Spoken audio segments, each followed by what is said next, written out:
In 2009, a man was living what we might see as a normal life of a job and a partner. But late at night, he trawled the streets of East London looking for victims. And the violence he used escalated, finally resulting in murder. The race was on to find this man before he killed again. It was the very early hours of Tuesday the 24th of March 2009 in Walthamstow, East London. A 59-year-old woman popped out to the local shop to top up her meter key, something she's done countless times before. As she walked back home, she was, as most of us normally are, lost in her own thoughts about her day and what she needed to do tomorrow. She reached her communal entrance to a block of flats and she went inside. As she headed towards the meter cupboard to top up her electricity, she saw a man in his 20s sitting at the bottom of the stairs. She didn't recognise the man and carried on towards their meter cupboard when the man asked her if he could use her toilet. She politely said no at first. Frankly, she could do without this when she had stuff to do. But his tone changed and he warned her not to provoke him. The woman made her way back to her flat, but the man followed. And as she let herself in, he barged his way into her flat. The woman grabbed a baseball bat she kept nearby for protection, but the man took it from her grasp. He then chased the now terrified woman into her bedroom, where again she asked him to leave. He didn't leave. Instead, he punched her 4 times before attacking her in her own bed. He then apologised for what he had done, before calmly walking out of her bedroom, out of the flat, down the steps and onto the street. In total shock, the woman called an ambulance, and later she told how this attack meant that her home, her place of sanctuary, had been turned into a prison for her. And due to the extreme trauma of what she'd been through, she suffered a stroke. Partial DNA was recovered from the scene, which was checked against national databases, but there was no trace of the man who had committed this dreadful attack. Detectives appealed for witnesses, but there were no concrete leads to follow. They knew that a man capable of such a terrible, brutal attack was likely to strike again, and he did just that a few weeks later, on Wednesday, the 22nd of April. A 46-year-old woman was out for a walk when she was approached by a man in his early 20s. He said he was looking to buy some drugs, and the woman agreed to take him somewhere where she knew he could buy some, in a quiet spot just away from the busy main streets of Walthamstow. But when they arrived, the man changed. He suddenly pulled out a knife and forced her down a deserted alleyway. The cheerful tone of before had gone to be replaced by a threatening voice, and he told her that she had to do exactly as he told her. Terrified, she screamed, and the man reacted by punching her in the face before forcing her onto the floor and attacking her. When it was over, the man fled and the woman managed to make her way to a public phone box where she called the police.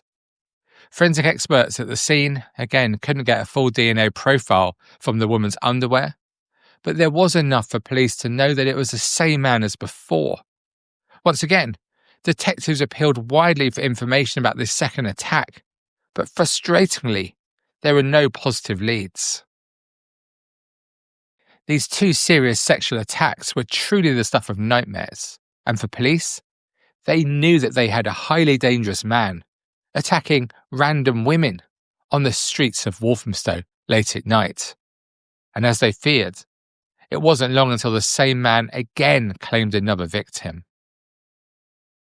It was on Wednesday, April the 29th, when the 32-year-old woman went to the local supermarket late at night just to pick up a few bits and pieces, as you do.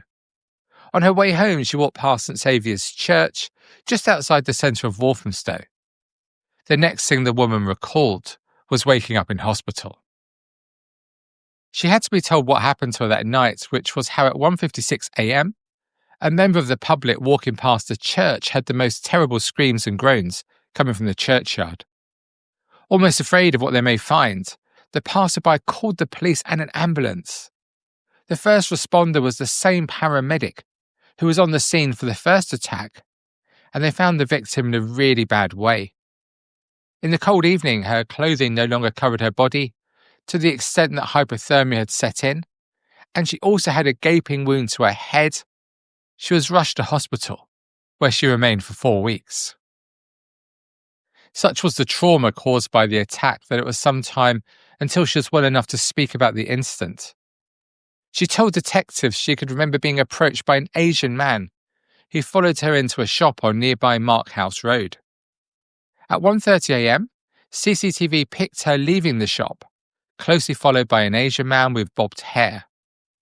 She clocked him on the street looking like he was drunk, and she crossed to the other side of the road to avoid him, but she thought that he too may have crossed and was following her. But that was where her memories of the evening ended, just before she would have reached St Saviour's Church. The DNA recovered from the scene matched the other two sexual attacks. Again, detectives carried out door-to-door inquiries and made public appeals, but they couldn't get the breakthrough they needed. They were worried as they feared this man would continue to attack until he was caught, and the levels of violence were increasing with each assault. And on the 30th of May, he struck again. 35-year-old Michelle Summer-Rawira was staying with her boyfriend in Walthamstow. That evening, she popped out to buy some snacks at a shop in Mark House Road, close to where the third victim had been attacked.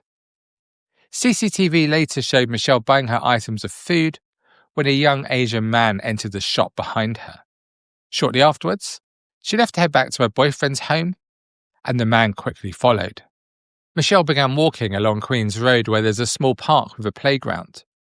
It's a secluded area in a relatively busy and built-up area. At about 1:30 a.m, members of the public heard screaming from the park, but they put it down to a couple arguing or teenagers messing about, and nobody called the police. A few hours later, as the sun was just rising, a man was walking his dog at 5:15 a.m, and he stumbled upon Michelle's body, which was naked below the waist.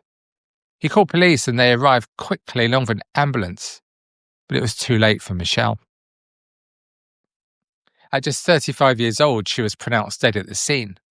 Michelle had been seriously sexually assaulted and strangled, and the DNA matched a man who had carried out the previous 3 attacks. Michelle's sister, Anne, later spoke of just what a lovely, caring woman her sister was, and how she had become a widow in 2007 when her husband tragically died of cancer. She also told of the terrible impact of her sister's death, saying, "Michelle was always so thoughtful when it came to buying gifts for anyone. My daughter still has the beautiful blanket she gave her, and she slept with it every day up until now. 1 week before my daughter's first birthday, I stayed up all night making colourful paper chains for her upcoming birthday party, only to wake up the next day to find out that my baby's sister had been found dead in a children's playground." Specialist murder detectives now took over the case and the pace of the investigation escalated. 4 men were arrested for questioning within a couple of days, and hopes were high of an immediate result, but all were quickly released without charge. House-to-house inquiries continued along with appeals to members of the public for any information at all. Detectives suspected that the man seen on CCTV in the shop was the man who murdered Michelle, and so they had a really strong description which they pushed in the papers, TV and across social media. Due to all the attacks being within a small geographical area, they were certain that the man they were looking for was local to Walthamstow and that somebody had to recognise his picture. It was just a matter of ensuring that it was seen by everyone in the local area and encouraging people to come forward. It sounds so simple, doesn't it?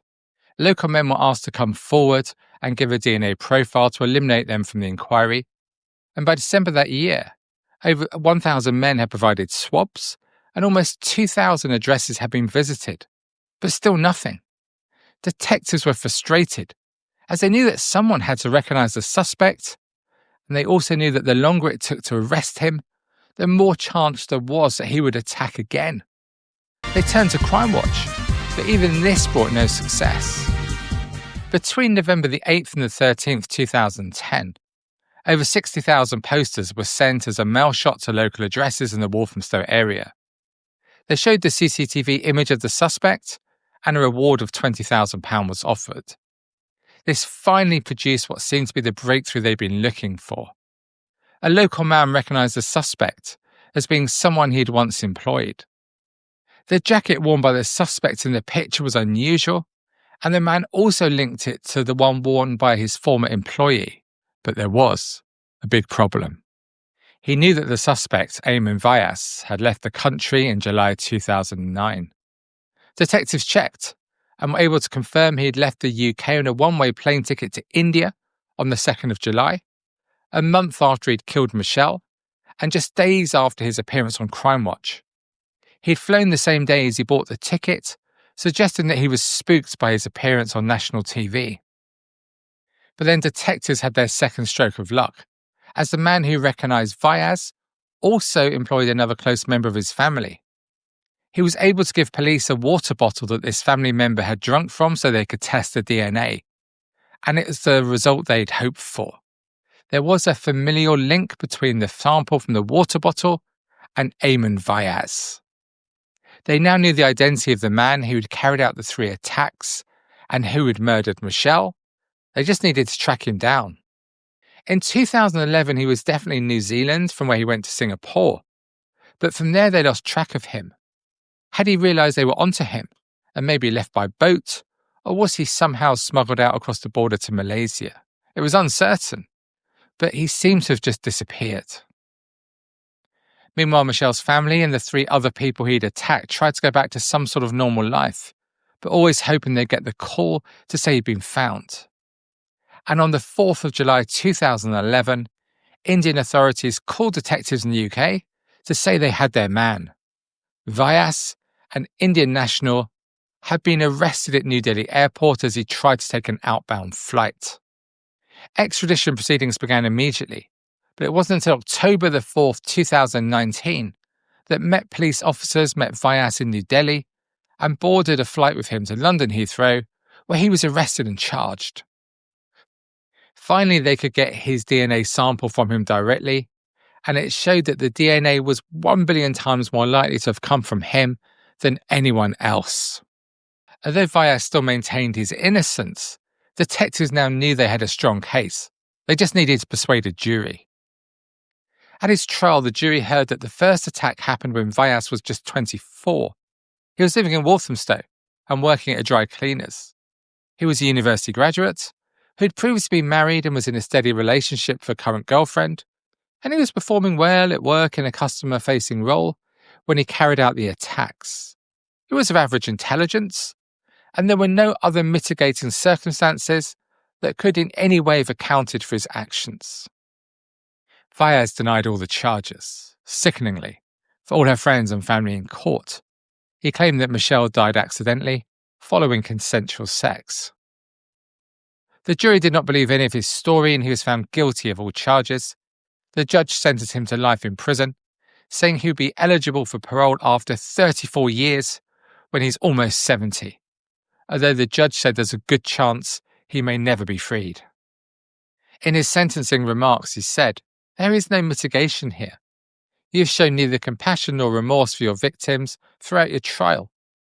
Putting those who were alive and could remember events through the ordeal of reliving those events, whilst you continued to protest your innocence to the bitter end, concocting ever more fanciful versions of events as you struggled to explain away the weight of the evidence against you." Michelle's sister Anna spoke movingly after the trial, saying, "I hope one day he'll find it in his heart, if he's actually got one, to talk. I'd even be prepared to go and visit him if he ever confesses. Eamon Vyas has had over 11 years to come clean and admit to murdering my sister, and even longer to admit to all the other crimes committed against all the other innocent victims. He's also had all this time to reflect on his own life and address the issues that have turned him into the monster that he is, but he didn't. Instead, he has lied and fabricated stories for his own benefit. He will never understand what he put my mother, sisters, children, loved ones, friends, and myself through." So there we have it. Anne just used the monster there, and it's a word we hear a lot in true crime. But I think here we truly have one. A man who would prowl the streets of Walthamstow after dark looking for a random victim, surely the stuff of our very worst nightmares. As we finish today, our thoughts with the friends and family of Michelle and all of his victims. Thank you so much for watching this video today. I hope you found it of interest. If so, please do click the subscribe button. It costs you nothing and helps keep me producing this free content. And also, why not go and watch one of my other videos? Until next time, I've been Adam Lloyd.